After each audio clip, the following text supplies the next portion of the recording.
o levaria à morte, né?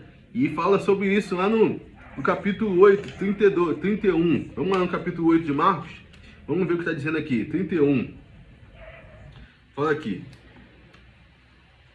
E ele começou a ensinar que o Filho do Homem deveria sofrer muitas das coisas e ser rejeitado pelos anciões, pelos sacerdotes, pelos escribas, que fosse morto. E após o terceiro dia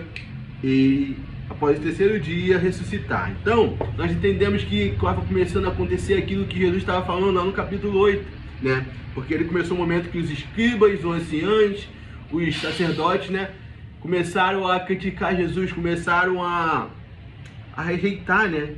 Aí, poderia sofrer muitas coisas e ser rejeitado pelos anciões e os principais sacerdotes e escribas. Então, tudo aquilo que ia acontecer, começou a acontecer ali, naquele momento, né? Porque os principais sacerdotes, os escribas e os anciões começaram a criticar Jesus. Com que autoridade ele faz aquilo? Quem te deu essa autoridade? Quem fez isso, né?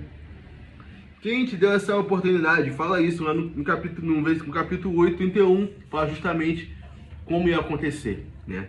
E vinha acontecendo aquilo que Jesus estava falando.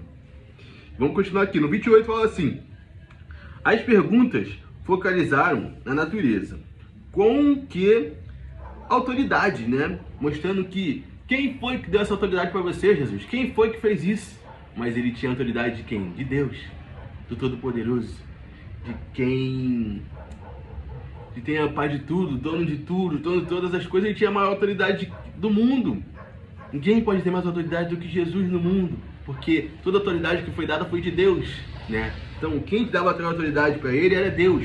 Só que as pessoas não conseguiam enxergar isso porque elas enxergavam apenas com aquilo que elas queriam ver, aquilo que elas queriam enxergar.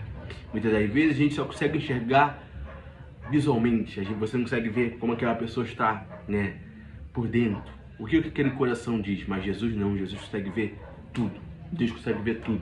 Você não tem como você esconder algo de Deus, não tem como esconder algo de Jesus, porque ele sabia, né, o que aquelas pessoas estavam passando, né?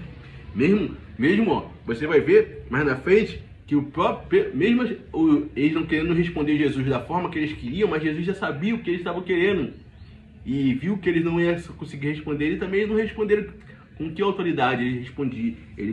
Quem dava aquela autoridade, né? Vamos lá. E a autoridade de Jesus tem sido questionada.